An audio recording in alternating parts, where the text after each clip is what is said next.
Salah sahiji warisan anu kacida penting na ti kerajaan. Tarumanagaranya eta prasasti-prasasti batu. Nupang sohorna nyaita prasasti Ciaruteun. Kapanggih di tepi walungan Ciaruteun deukeut Bogor ayuna.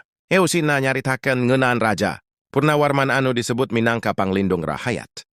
Dina prasasti eta, aya tapak suku anu dipercaya minangka tapak suku sang raja, anu dilambangkeun minangka titisan dewa, Wisnu. Ieu nandakeun yen pamarentahan Purnawarman henteu nengan ukur dumasar kana kakawasaan dunya.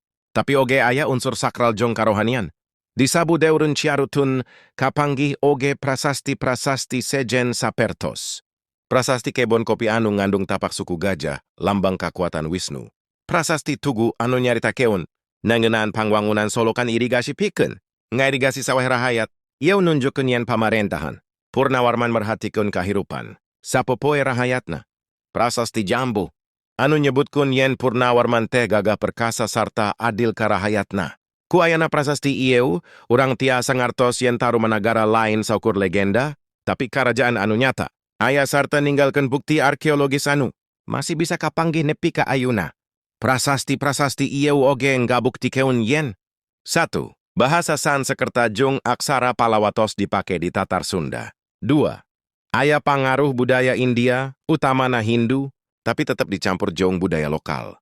3. Pamarentah Purnawarman dianggap salaku raja anu cerdas, gagah, jeung religius.